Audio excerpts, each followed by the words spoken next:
Class 9। उम्मीद करता हूँ खैरियत से होंगे। यूनिट नंबर 3 के लास्ट टॉपिक के लास्ट लेक्चर के साथ आज यहाँ मौजूद हैं। एक अच्छी खुशखबरी भी है कि थ्रू टेक्नोलॉजी हम लोगों ने अपना राउंड 1 क्लियर कर दी है। अब हमने जिन बच्चों ने डे 1 से लेक्चर लिए होंगे तो इसका मतलब है कि उनका राउंड 1 विद टेस्ट भी लिए आपसे, एग्ज़ाम भी लिए आपसे, वीकली टेस्ट भी लिए हैं, तो इस तरह उनका राउंड 1 क्या हो गया, क्लियर हो गया। तो चलते हैं इस यूनिट के लास्ट टॉपिक की तरफ। लेक्चर बायो का 36 है।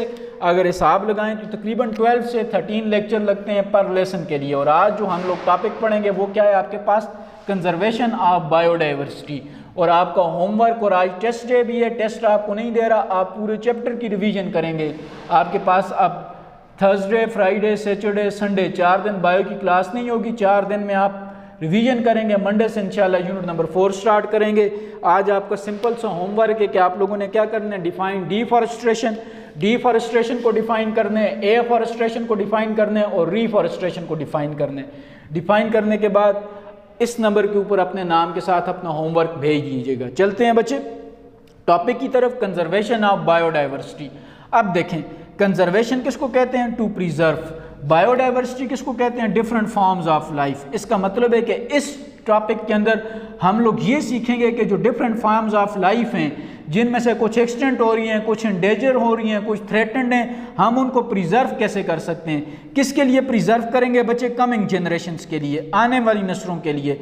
लेट्स सपोज, जिसकी मैं आपको बेहतरीन एग्जांपल दूं, हमारा जो नेशनल एनिमल है वो है हमारे पास मारखोर।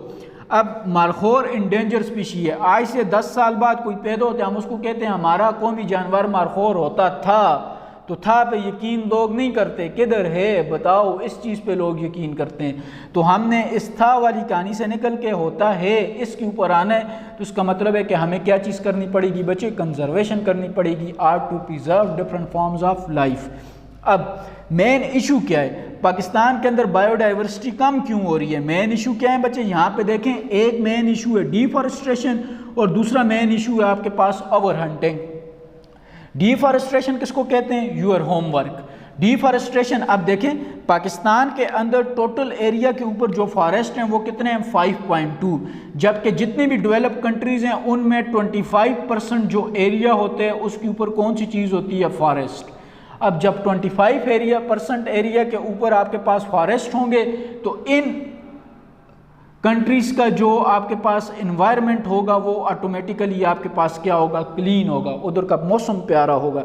जबकि पाकिस्तान के अंदर टोटली जो फॉरेस्ट हैं वो कितने एरिया के ऊपर हैं, 5.2% एरिया के ऊपर है। जिस तरह आप कराची में अर्बन फ्लडेंगे, क्यों अर्बन फ्लडेंगे, कराची में आज से 5 साल पहले जो मैंग्रोव फॉरेस्ट थे वो काट दिए थे। अब मैंग्रोव फॉरेस्ट कौन से होते हैं, जो साइलों के किनारे लगते हैं आपके पास, जो पानी के बहाव को रोकते हैं। तो यही आपके पास काज होता है कि हम लोग दरख्तों को तो काट देते हैं, कहते हैं ये किसी काम के नहीं है, लेकिन जब अर्बन फ्लडिंग या फ्लडिंग होती है तो फिर ठीक ठाक लॉस हो जाते हैं। तो पहला काज क्या है आपके पास, डिफॉरेस्टेशन, और दूसरा काज क्या है आपके पास, ओवर हंटिंग। अब many species are endangered are extinct. Pakistan के अंदर बहुत सारी स्पीशीज इंडेंजर्ड हैं। हमारा जो कौमी जानवर है मारखोर, ये इंडेंजर्ड है, आर एक्सटेंट, या ख़त्म होने को है। क्यों ख़त्म होने को है, उसका काज क्या है आपके पास, ओवर हंटिंग, और उसके साथ दूसरा काज कौन से बच्चे, डिफॉरेस्टेशन। फॉर एग्जांपल देखें, ओवर हंटिंग ऑफ फिशेस, हम लोग हंटिंग करते हैं लेकिन फिशेस की ओवर हंटिंग कर देते हैं। मैं अपने दोस्तों के साथ ग्रुप बना के चला गया, मैं फिश का शिकार कर लूँगा, आप लोग चले गए, इन बेचारियों का क्या कसूर है, आप इनका शिकार करेंगे। हमारे कजन्स चले गए, वो इनका शिकार करेंगे। तो इसके नतीजे में क्या हो जाता है, ओवर हंटिंग ऑफ फिशेस।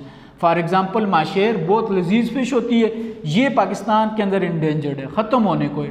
काज क्या है इसका, ओवर हंटिंग। तो government should ban the hunting of fishes, fishes की हंटिंग के ऊपर बैन करना चाहिए। अब देखें दूसरी चीज़ कौन सी है, एनिमल्स की बात करें तो Marco Polo sheeps and markhor, houbara bustard टलोर जिसको कहते हैं, ये सारी की सारी स्पीशीज़ इंडेंजर्ड हैं। इनका काज भी क्या है बच्चे आपके पास, ओवर हंटिंग। अब एक और मस्क डियर होते हैं आपके पास, इसका लोग हंट करते हैं क्योंकि इसकी जो ग्लैंड्स या स्किन्स होती हैं बच्चे, वो उससे स्मेल आ रही होती है, खुशबू आ रही होती है। मस्क खुशबू को कहते हैं, मुश्क को। किसके लिए करते हैं, परफ्यूम्स इंडस्ट्री के लिए।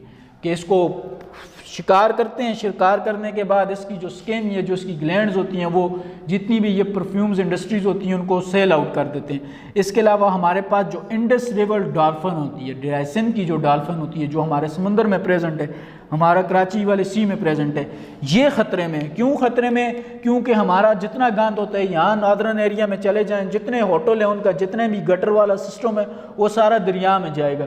वो दरिया आगे जाके फिर दरियासन जब जाके सारी अपनी पूरे पाकिस्तान की गंदगी लेके कराची समंदर में जाएगा, तो समंदर के अंदर ये जो डॉल्फिन है ये इस पोल्यूशन की वजह से क्या हो जाती है, ब्लाइंड हो जाती है, और उसकी जो आपके पास स्पीशी है वो भी क्या हो जाएगी, इंडेंजर्ड हो जाएगी। तो हमें इन सब को बचाना है। तो बचाने के लिए गवर्नमेंट ने कुछ स्टेप्स लिए हैं। आपके पास 8-10 स्टेप्स हैं, 3-4 मैं डिस्कस करूँगा, बाकी आप लोग खुद देख लेंगे कौन कौन से स्टेप्स हैं। पहला स्टेप जो गवर्नमेंट ने उठाया है, यूएसए के आपके पास रेफरेंस है, ये यूएसए की इमदाद के साथ, वो कौन से आपके पास, आईडीपी, इंडस डॉल्फिन प्रोजेक्ट। इसमें हुकूमत का काम क्या है कि वो जो इंडस डॉल्फिन है उसकी वो क्या करेगी, आपके पास ब्रीडिंग भी करवाएगी और उसकी प्रोटेक्शन भी करवाएगी। That project is known as IDP. दूसरा बच्चे क्या है आपके पास, मैरीन टर्टल कंजर्वेशन प्रोजेक्ट।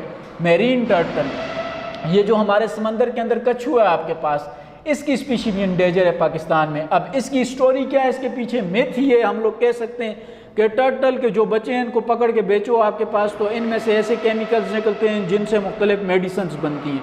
अब किसने रिसर्च की है, ये किसने नहीं की, लेकिन ये है कि जितने भी ये जो कराची वाली पट्टी के, वो मकरान पट्टी के जो लोग हैं वो क्या करते हैं, कछुए के बच्चे उठाते हैं और उनको बेचते जाते हैं। टर्टल की जो स्पीशी है वो आपके पास किस में पड़ जाती है, डेंजर में पड़ जाएगी, इंडेंजर्ड होगी है। दूसरा क्या है, government should ban on hunting of markhor and जुरेल इन बलूचिस्तान। ये आपके पास पहाड़ी नुमा बकरी होती है, यूरेल इसको कहते हैं, इसके भी मारखोर की तरह की शेप होती है, बलूचिस्तान में प्रेजेंट होती है। तो गवर्नमेंट, अब मारखोर कहाँ पे प्रेजेंट होता है, हमेशा माउंटेन्स के ऊपर, गिलगित, स्कर्दू, हुंजा, इसके अलावा बलूचिस्तान, ये वाला जो पहाड़ी सिलसिला है इसके ऊपर मारखोर और जुरेल आपको मिलेंगे। गवर्नमेंट को बैन करना चाहिए इनकी हंटिंग के ऊपर। फिर कौन से बच्चे, एक और प्रोजेक्ट गवर्नमेंट ने शुरू किया हुआ है, हिमालयन जंगल प्रोजेक्ट, HGP। इसमें जितना भी हिमालयन रीजन वाला आपके पास जंगल है या फॉरेस्ट है, इसकी प्रिजर्वेशन या इसकी कंजर्वेशन करना हुकूमत का जिम्मा है कि इधर से कोई दरख्तों को नहीं काटेगा। HGP से मुराद क्या चीज़ है आपके पास, कि ये जो टिम्बर माफिया है इसको लगाम डाली जाए, ये आपके पास जंगलात की कटाई न करे। एक और आपके पास प्रोजेक्ट है, वो कौन से जी, नॉर्दर्न एरिया कंजर्वेशन प्रोजेक्ट। अब नॉर्दर्न एरिया, मैं आपको एक और एग्जांपल दूँ, नॉर्दर्न एरिया में आते, आप नारा में चले जाएं, कंस्ट्रक्शन की वजह से नारा की सारी नेचुरल ब्यूटी डिस्टर्ब होगी।